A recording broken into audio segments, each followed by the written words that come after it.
Okay. All right. How are you all doing today? I'm Willie Bragg from the Willie Bragg Show. I'm back here, live streaming semi-normally. I'm doing it a little early tonight because there's a live stream this evening that I actually do want to watch live. So, I'm doing my Willie Bragg Show a little bit early tonight.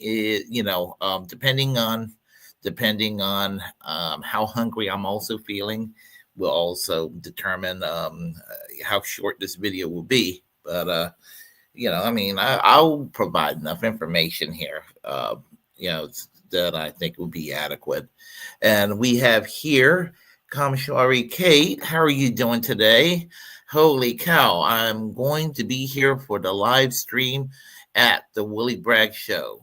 Yes, and I'm always glad to see you here, and I'm glad to see all the other folks who usually show up, and what I like to call the usual suspects.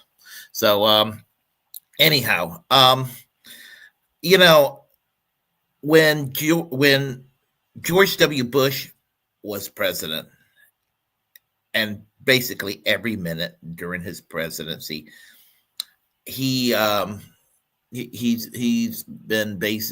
been in my eyes the living embodiment of what I consider the worst president in my life. I just turned 56 last month, and honestly, I can't think of a president that I could brag about in this country.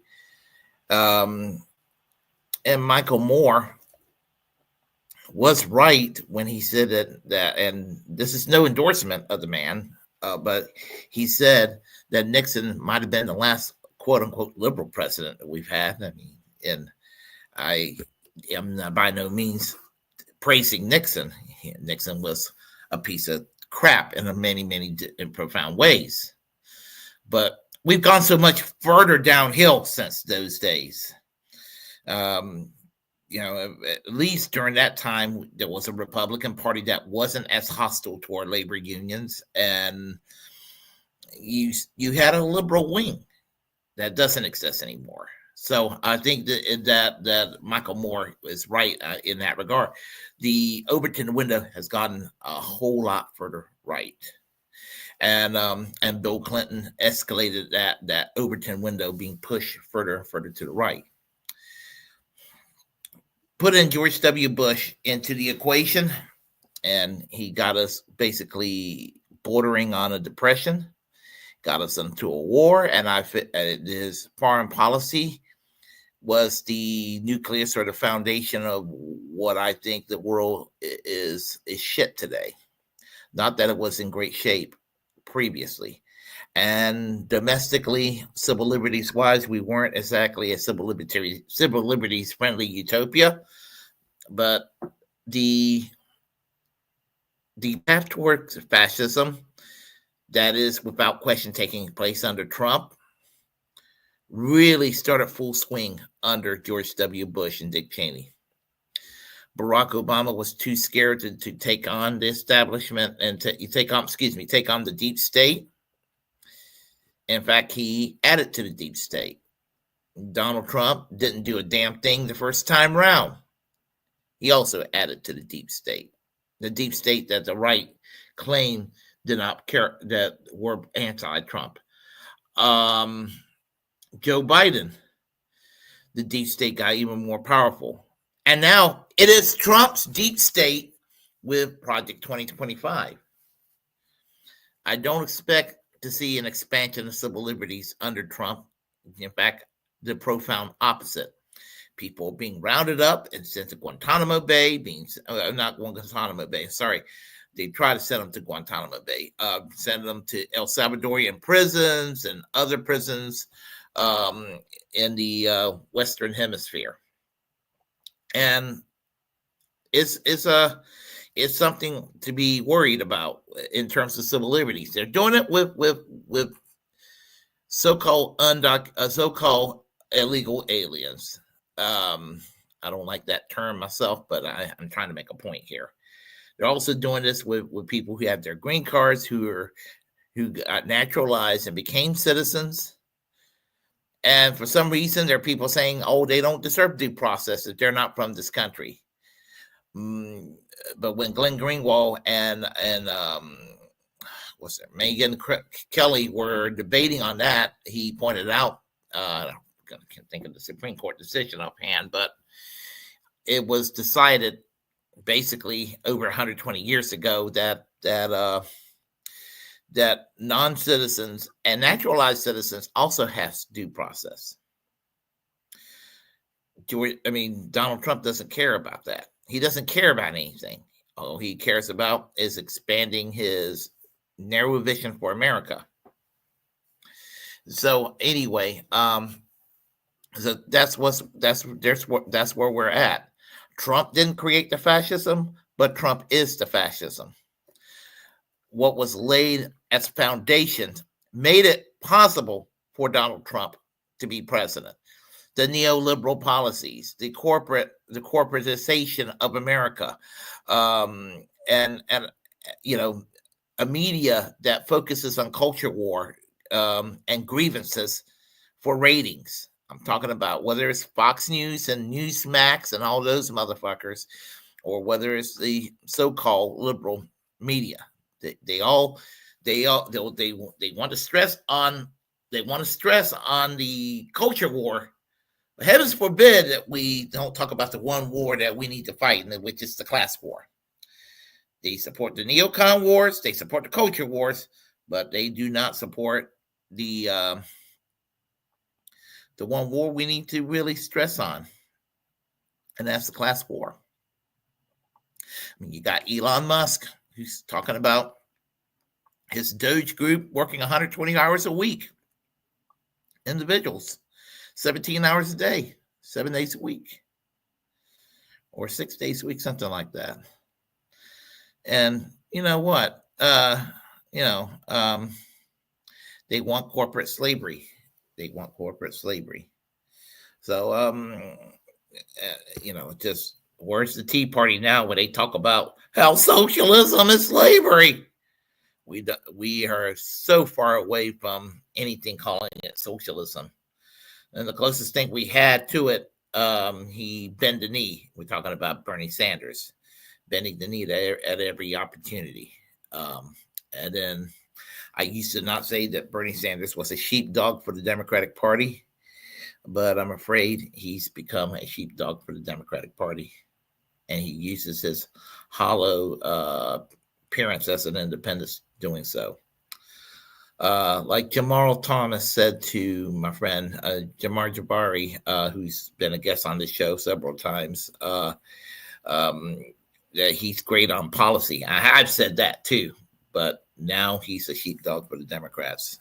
And, you know, that's another subject for another time. So anyway, so we'll talk about public perception. So right now, this is what the right believes Donald Trump to be.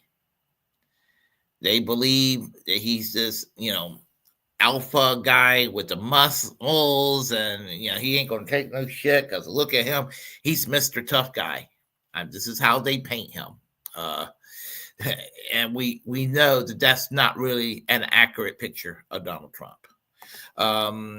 The so-called resistance, and I make it sure that he is referred to as basically the so-called resistance, the movement, and it's a little further to accurate than what the right makes Trump out to be, but they got him out as this dumpy guy who plays golf all day, and he's stupid, and he's got a cult of cucks being his yes man and being there, you know, just essentially just being servile to him. This is a little more accurate. It's not the whole picture, but it is more accurate description of Trump than this Rambo-like figure. If you think about it, some of those homophobes that paint Trump in this Rambo-like picture, it's kind of homoerotic when you think about it from their perspective.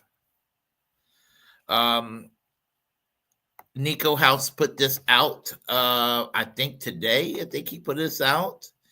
And I think that this is definitely representative of Donald Trump. He said they're the same person. George W. Bush, Donald Trump. Now, at one time, I would have said, and his presidency still young. I'm talking about the second presidency of Donald Trump. But at one time, I would have said absolutely without question, George W. Bush was the worst of the worst because he was a neocon, you know, piece of shit that combined culture war, crony capitalism, and intervention, you know, culture wars, crony capitalism, and aggressive interventionism abroad. Horrible on civil liberties, as we saw with torture, domestic surveillance, that sort of thing. You know, he played a role in us being the ultra surveillance society that we are today. It breaks my heart that the Democrats would sit there and normalize George W. Bush. And that's exactly what they did. They normalized this individual, this creed. I mean, Ellen going out with him to baseball games. Ellen, a lesbian woman. That George W. Bush saw to it that people like Ellen cannot get married. But now she's buddies with George W. Bush. At one time when Donald Trump, believe it or not, was more shit libby, and I'm saying it in one of the few times I use that term in a positive way. Donald Trump was at one time cool with same-sex marriage, and he was cool with Medicare for all. And he was once upon a time, cool with trans folks. Those days are long gone past. And at one time, he was apparently what you would call in his early days when he ran as a Republican, and maybe to some degree while he was president the first time round, with the foreign policy that did not jibe with people like Dick Cheney. Instead of going neocon, it seems like he was moving away from neoconservatism. That when I say moving away, he didn't completely discard it. And basically, apparently he was an early opponent of the Iraq War, for what I've heard, and of that sort of thing. But when he's campaigning, he's also campaigning as a person who will go and try to project to different crowds. So there's a chunk of the MAGA base that's anti-war, and I don't think much of MAGA. I am not a MAGA person. I don't, it just doesn't appeal to me, the movement at all. But I don't think MAGA is like a monolith. The thought is not a monolith. You have different types, like you got different factions of the left. You also have different factions of MAGA. Now, the worst part of MAGA, I would say probably the two worst parts of MAGA, we'll go with the second worst part, and that's your typical 2016 Ted Cruz style Republican. The people who supported Ted Cruz, they supported Marco Rubio, they supported, some of the other candidates who were in some ways in 2016 to Trump's right. They're the second worst group of people. They probably would be maybe about 85% of modern day MAGA. So I look at that 85% of modern day MAGA, and I say they can fuck off, because MAGA to them is whoever's the fucking leader of the Republican Party at the moment. George W. Bush and Dick Cheney were praised by these people. They reluctantly praise John McCain and Mitt Romney and all of that because they just hated the Democrats, and they're basically your Rush Limbaugh Kool-Aid drinking fans. They can fuck off. The worst part would be the alt-right people, and let's face it, there is a faction of the alt-right that loves Trump. Some of them may not love Trump, but support him because they think in their eyes that he's like the best bet of some kind of white supremacy taking place. They, the fuckers that work with the Unite the Right rally in Charlottesville, Virginia, that sort of thing. And Trump do plays on racial themes. Now, those dog whistles that they were some Republicans were calling out Trump about, they're guilty of it themselves. Now, true that Trump made those dog whistles more like foghorns sound, but it was pretty much the same thing. It's been that way since the days of Nixon's Southern strategy. They need to go and whether they are racist or they're doing it for opportunistic reasons, they need to come clean and be honest to themselves. There is a faction of libertarians that support Donald Trump, paleoconservatives that support Donald Trump. These people are they are different, but they kind of overlap in some areas. I'm talking about paleocons and libertarians, but I'll put these people what I call the Ron Paul faction. And these people are usually anti-war and that sort of thing. And that's, I guess you could call them crunchy cons. A friend of mine, a paleoconservative friend of mine, Barry, referred to them as crunchy cons. And Ron Paul is like one person that's like a figure. Today, Thomas Massey of Kentucky, Congressman Thomas Massey, even more than Ron Paul's son, Rand Paul, is what you would call a libertarian or somebody who will appeal to some, let's say, paleocons or what have you. Now, paleocons and libertarians have some differences too, by the way, but they're probably very similar where they overlap and count. And they don't like the anti-war shit, and I'm gonna go into that in a moment. And I would say that you have independents and even Democrats who voted for Obama twice that see some kind of an anti-establishment feel to Trump. And and some of the I hate to say it, but some of the people that maybe look at him, from an independent or former Democrat point of view that made a unique exception for Trump are probably people from I hate to say it, from the Bernie movement. Not a whole lot, the way that Hillary Clinton supporters claim, because actually, in a lot of ways, more Hillary Clinton supporters supported John McCain in 2008 than Bernie Sanders supported Trump in any of these election cycles from 2016, 2020, 2024. That's the truth.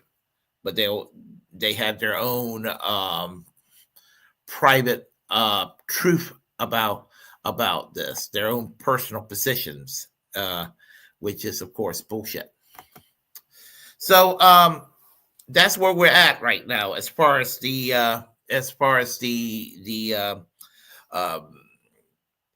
let me answer this question from Al Tyrell. It's obviously an AI. It's from a Nico House post from Twitter today. So, but anyway, so basically,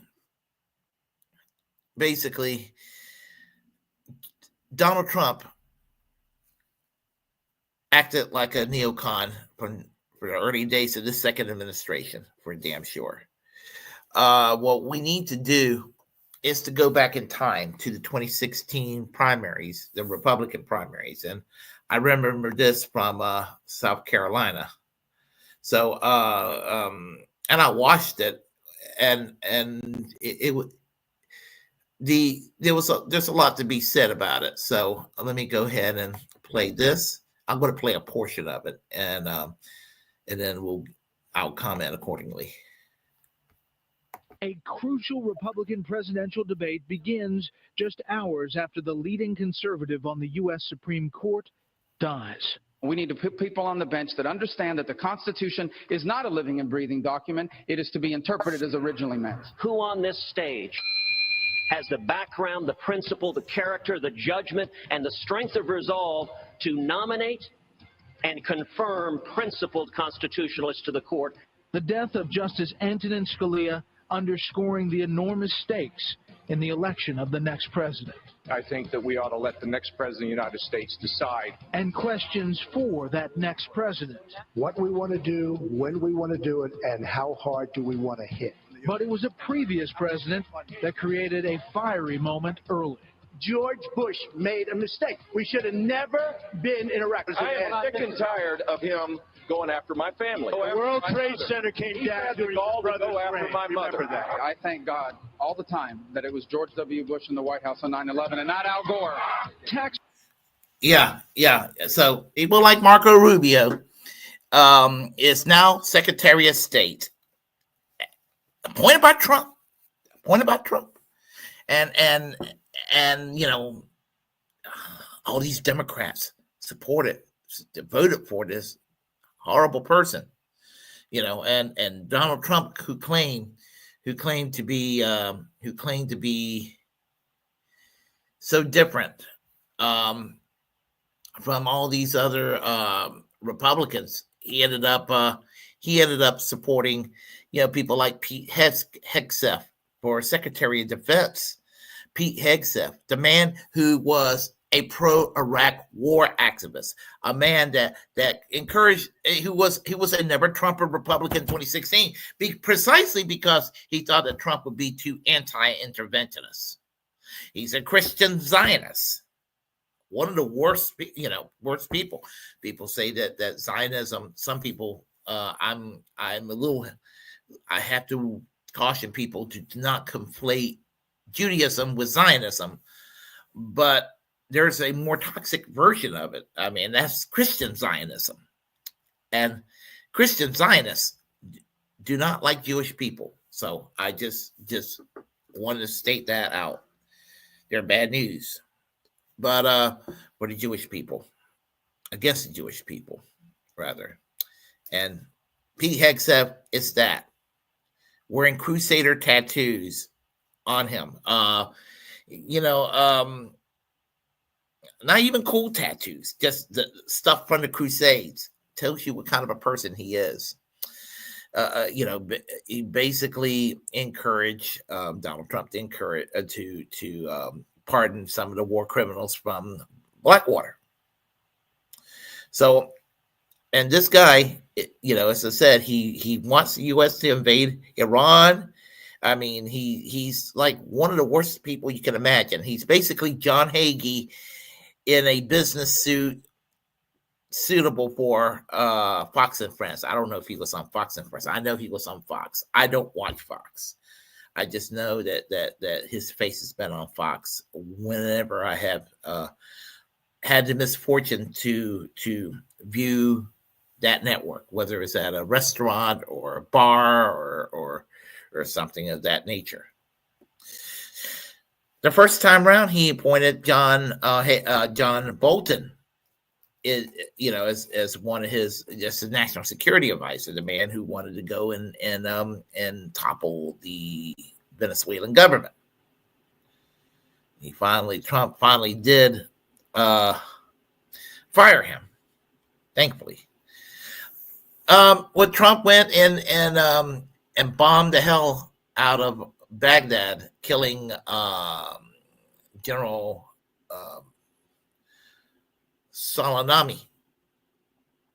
Qasem Soleimani. It's a war crime. It's a war crime. And, whether we think that Qasem Soleimani is a nice man or not, you can have a debate about that.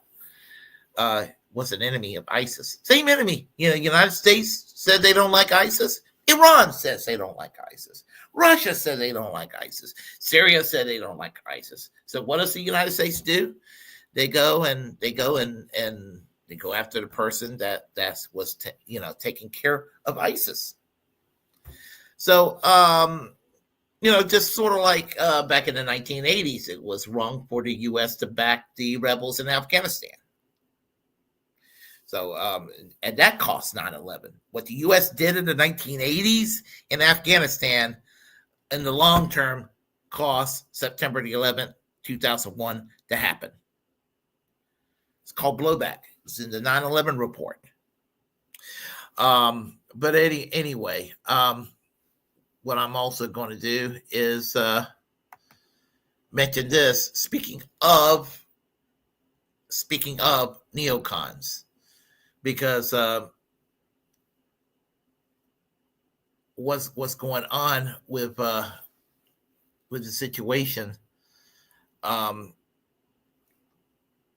basically during the first Trump administration, I think that there was less aggression around the world because the United States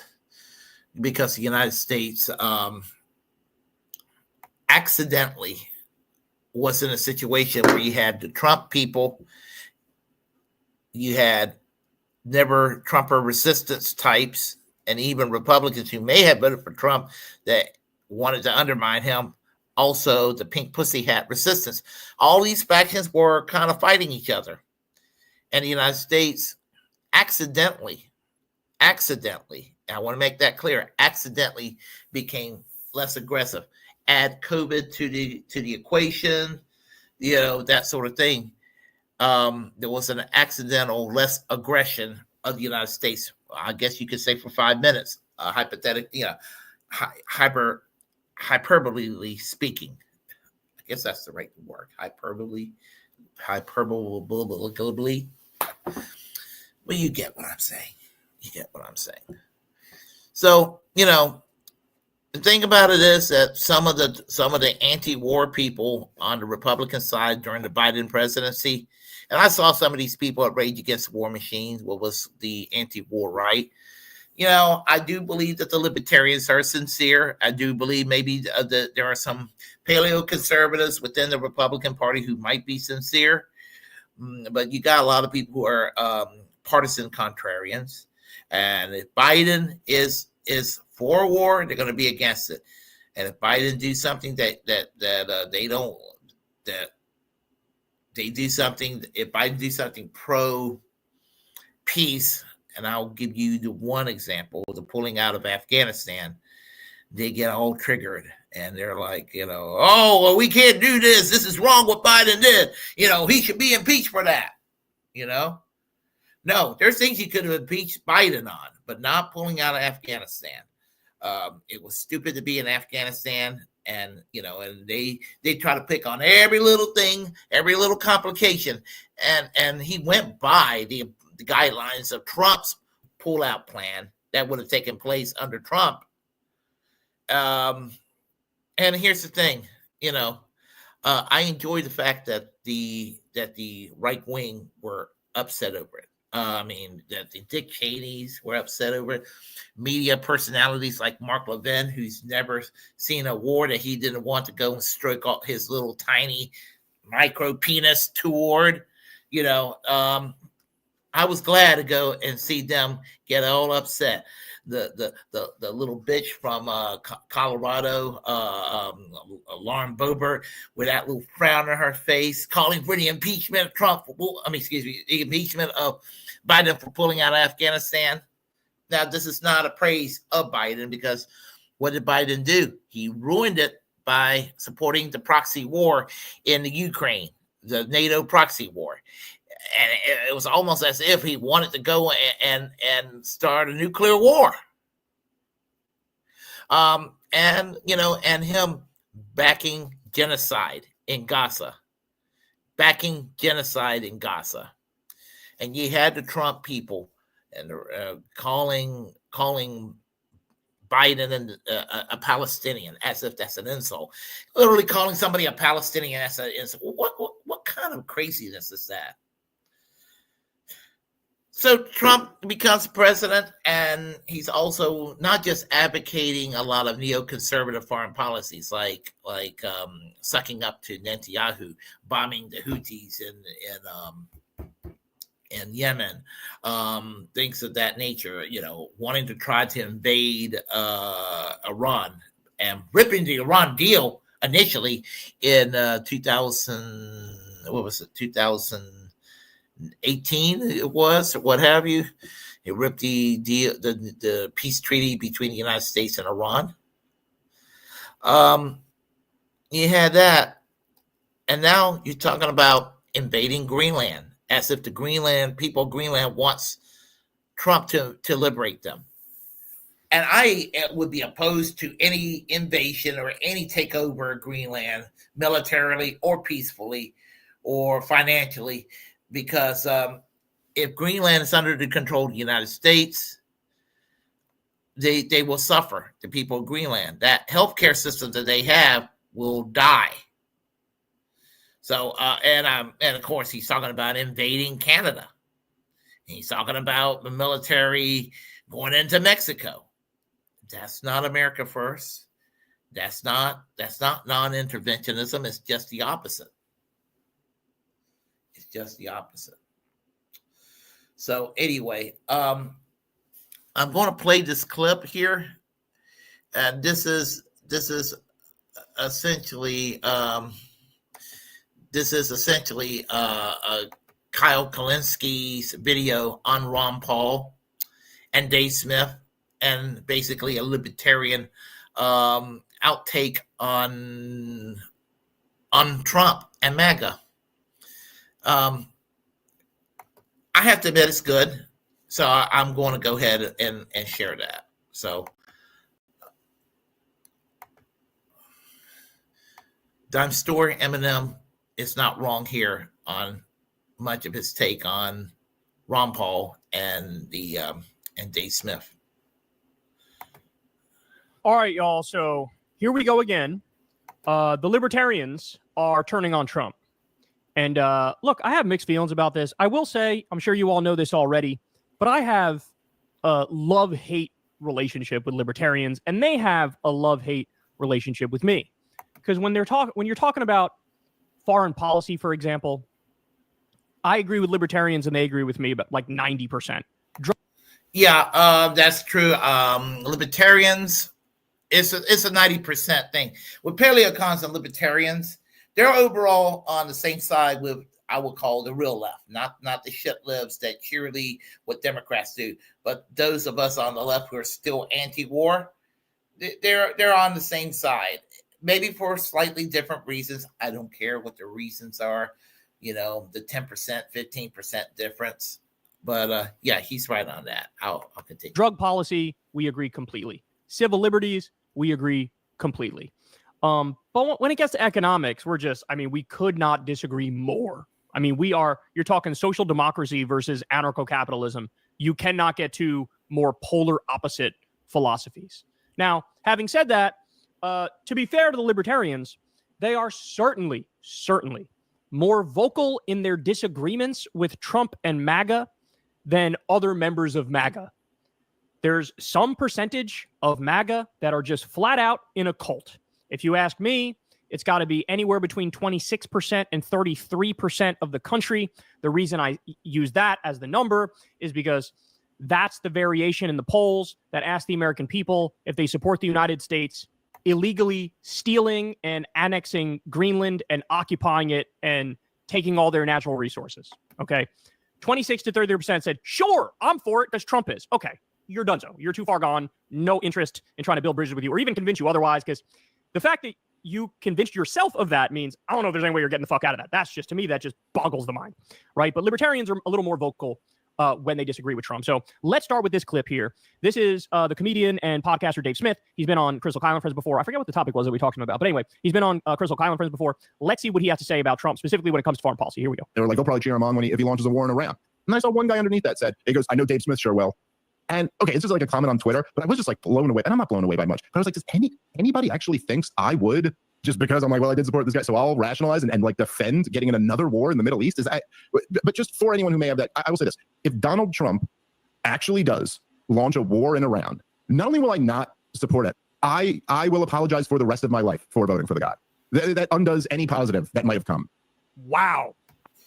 Now, in the video, Kyle's going to be kind of critical of Dave Smith. Not totally critical, because I watched it before. Not totally critical, 100% critical, but has some criticisms against Dave Smith. There's no reason to have criticism against Dave Smith. I think Dave Smith is being a good actor in that regard, a good faith actor. I do believe that there are people. I know libertarians. I live in North Carolina. I have some libertarian friends, and I've talked to these people, and these people who are libertarians, a lot of them are truly anti-war, and they do have a degree of principles that you're not going to find in other factions. If you want to call the libertarians a faction of the right, you're going to find more consistency with them than you are in other factions of the right. I have often said that if I believed in capitalism, which I don't, but if I wasn't such an anti-capitalist, if I believed that capitalism was something that could work, I don't mean anarcho-capitalism, but just your generic libertarian type. I would probably be one of those hippy dippy, yeah, man, let's go legalize pot and let's go smoke a doobie. And I don't smoke pot anymore. I'm not against it, but I'm just saying, I would be of that mindset. Man, let's just everybody chill out in this country and just let everybody control their own destiny. Now, the only problem I have economically, other than capitalism, when it comes to libertarianism, is, and it's the non-aggression principle. But then again, this is where I'm a little hypocritical on my side on what they call the non-aggression principle, but I will argue that they are too in their own way. And I'm basically talking, when I talk about getting rid of private health insurance and to replace it with a Medicare for all system like they have in Canada, France, and Sweden, or go fully socialized medicine like they have in places like Italy, the UK, and Cuba. They will say, well, it's all fine and dandy. You want to go help people with healthcare, but you're wanting to go and get rid of an industry. That means you got to use force. And force is equal to some sort of authoritarianism. They used to throw that over my head a whole lot over the years. But what is the status quo when it comes to preserving the for-profit private medical insurance, big pharma industrial complex? It's basically they're violating that non-aggression principle too, because private insurance companies violates the rights of good faith actors that go and pay their premiums, and when they need it, they get refused service. The fact that they make it so fucking expensive, and I blame this, things like not allowing the U.S. government to negotiate for lower drug prices, that sort of thing when it comes to pharma, and with Medicare, that's supposed to be a public health program for the elderly. They find ways to try to prevent, to not cover things and let the private insurance for those who have it take care of it, and it makes it all confusing and everything. You get rid of the for-profit system, you get rid of a large chunk of the problem. I'm not saying you have to nationalize the entire economy, but I certainly do believe there are portions of the economy so important that it can't be left in private hands. And to let that continue would be basically it is a violation of that non-aggression principle, the way it's structured with the for-profit motive that we have. So, and I'm getting off the subject about libertarianism. I have a friend who's libertarian, and we're talking about having some collaboration, but he's a little bit busy right now. So we'll see how that turns out. But I would say without question, when it comes to libertarians, the fact that a lot of them are anti-war, props to these folks and everything. So let me go and find the part with Ron. Let's go where Ron Paul is at. Right? You're going to get way more out of that than you're ever going to get from anybody in the cult, the fascist cult that is MAGA. Includes government agents the libertarian social. That when Ron Paul was in D.C., him and Bernie would often work together on areas where they agreed. They would often work together, cutting Pentagon spending, ending the drug war, things like that. They would work together. So when it comes to like building political alliances with people who you otherwise disagree with, the Libertarian Social Democrat or Democratic Socialist Alliance is undefeated, right? You're going to get way more out of that than you're ever going to get from anybody in the cult, the fascist cult that is MAGA. Includes government agents for reportedly simply writing an editorial in her university newspaper expressing her views on the Israeli-Palestine conflict. She faces deportation from the country, and she is not alone. Secretary of State Marco Rubio has openly bragged about sending hundreds of students home because they express a political position he disagrees with. Others, including American citizens, have been expelled from their schools and have even had their degrees rescinded for peacefully expressing a political position that powerful people in Washington disagree with. You may also agree with the political position of these students, but to cheer their punishment by the U.S. government is to turn your back on the founding principles of this country. Freedom of speech is a natural right, not reserved for American citizens, but for all humanity. Now, again, the only sorts of people on the right you're going to hear making that argument are libertarians. Because like this, everybody in MAGA was like, oh, wait, no, free speech doesn't apply to undocumented immigrants, to legal immigrants, to green card holders, to permanent residents. It doesn't apply. Why? Because we say so, even though there's literal fucking case law on this where it does apply to residents. And it has been a natural right worth defending for nearly 250 years. First, they came for foreign students expressing controversial positions, and many Americans cheered. By the way, controversial positions like stop bombing babies, stop starving a population of 2.3 million people, or at least it used to be 2.3 million people before they killed hundreds of thousands of them. Because they were not foreign and did not like the opinions. But make no mistake, this war on speech will not end with only foreigners being punished. It never does. That's right. Thanks for listening. That's right. That's right. By the way, he's not done. Ron Paul's on a bit of a roll here. Here he is talking about foreign policy again. One of the things we're going to be talking about is the foreign policy of Trump. And it's not exactly a message of peace and constitution, but it reminded me of all the promises of George H.W. Because I remember he was very promising that we were not to be the policemen of the world and all that other stuff. What did we end up with? Humble foreign policy is what he promised.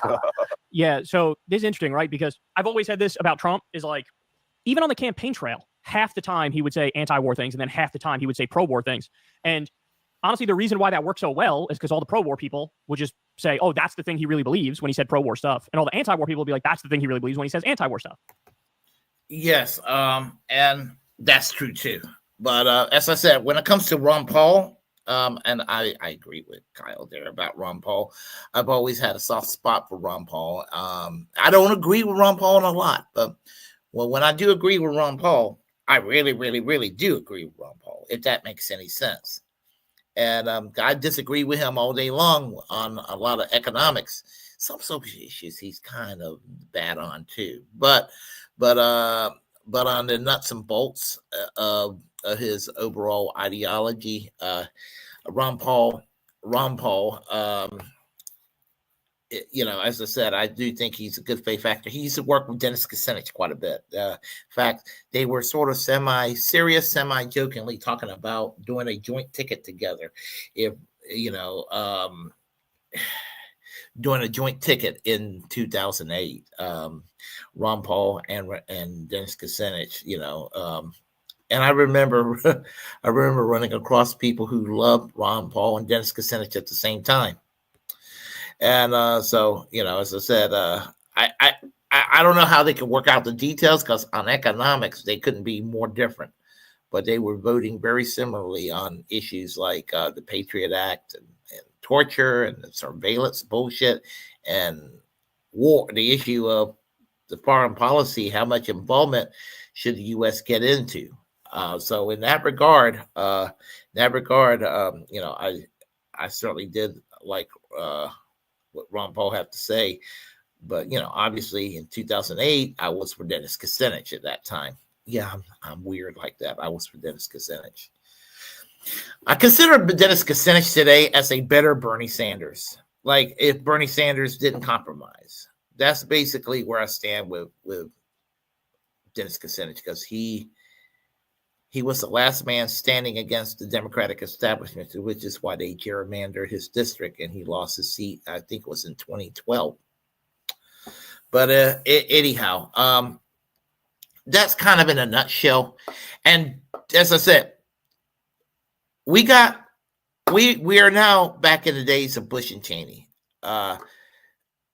We were already on that direction, with Biden and Harris, but we are also in it now with Trump and Vance. So, maybe the resistance can sit there and dust off those signs. When the last time those that became the resistance meant anything was maybe during the time of George W. Bush, when they were at the anti-war protests. And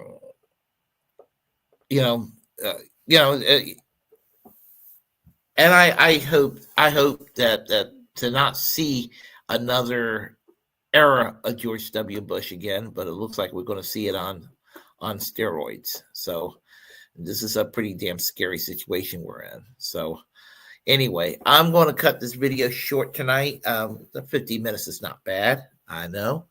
But the reason while I'm going to do that is that at 7:00 tonight, I am going to be watching Generational Change, where they'll be interviewing Breonna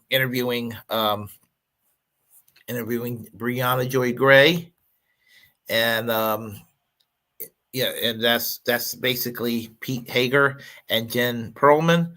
They will be interviewing Brianna Joy Gray, who's the guest on the show. The name of it is Elon Musk leaving Doge. Dave Smith owns Israel, and Jen calls out Sheryl Sandberg with Brianna Joy Gray.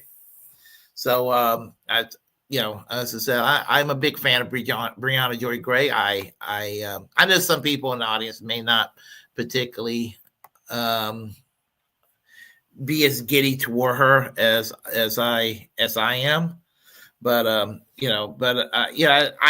actually think if we're going to run a candidate in 2028, now I was talking with this a few days ago with Jamar Jabari, that Brianna Joy Gray should run as a Green Party candidate, and so that's what she should run as a Green Party candidate in my view. Ideally, I would have it so it would be Brianna Joy Gray and TJ Kirk. That's the Amazing Atheist. But but as long as Brianna Joy Gray's on top of the ticket, I think I'm going to be cool with that. But who knows? Maybe somebody else will come along. We don't know. I know that your answer's not going to be in the two-party system. Not Joy Reid, Brianna Joy Gray. Not Joy Reid. Not Joy Reid. I promise you. Not the lady from MSNBC, formerly of MSNBC. Not her. Oh, no. I know they got the name Joy, but no. I want to make that clear. Oh, no. I have to make that very clear about that. Definitely, what I'm talking about is Brianna Joy Gray, who got fired from the Hill. She got fired from the Hill. So I'm definitely I'm referring to Brianna Joy Gray. I want to make that clear. Let me go ahead and do this just to make it clear. Just to make that clear. I'm referring to Brianna Joy Gray, not Joy Reid. Two different people there were. So anyway, getting back to what I was saying. Yes. So anyway, that's what I'm going to do in a few minutes. So let me go and say my hellos to everybody here on the chat line, and I'll be out of here. And I should be back 7:30 on Wednesday. If I live stream tomorrow, it'll be a surprise live stream. So, Max RJ, how are you doing today? It's the Willie Bragg Show. Yes, it is. Earl, great seeing you again. Hey, Willie. Hey, chat. Anna Moose, how are you doing today? Hello, all. Right. We have here, let's see. We have here A.I.L. Terrell. We had Kamishwari Kate. We have Desert Mantis. I decided to do it early this evening, but I'll be back at 7:30 on Wednesday. We have here anybody else? I think that's it. So anyway, folks, I am going to be out of here. So I will conclude. Well, let me conclude by saying this. I said I'm going to do this the very first of the month, and I didn't do it a few days ago with Jamar Jabari. So in this age of Trump, back when Biden was president, I went and attacked Biden and the Democrats because they were in power and they weren't doing what they were supposed to do. I'm not a partisan hack. Now that Trump is in, and when Trump fucks up, I'm going to call him out on it too. So I'm going to call out anybody who fucks up. I just want to go and make that clear. If you like what you heard, please press like and comment. Comment any way you disagree with what I have to say. Feel free to comment. We'll have a conversation. Feel free to share the content on this channel. As the First Amendment absolutist, it's my duty to inform you to create your own platform and utilize it because we are, in fact, the muckrakers of our time. Subscribe to the Willie Bragg Show on all my platforms, if you don't mind. And, of course, remember to free Edward Snowden. While we're at it, free, go ahead and free, Mahmoud Khalil. Free, free health, free Palestine, free healthcare for all, and preservation of our free speech, which is important. Until next time, folks, I will say, fuck Pete Hegseth. Y'all take care. And before I go, Daniel Berry Sports Highlight afternoon. And I saw another person up here. Best viewers on Steamboot. Remove space from Spreading Brave SNQI. Okay, so there's that. And anybody else? I don't want to forget anyone else. I guess that's it for the evening. So everyone, y'all take care. I will see y'all on Wednesday. If you're at the generational change, go ahead. Let me go ahead and put the link here. So just type in youtube.com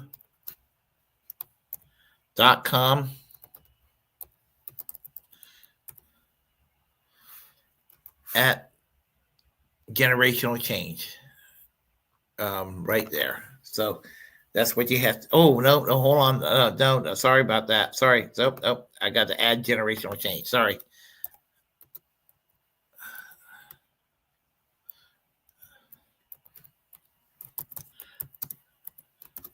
Yeah.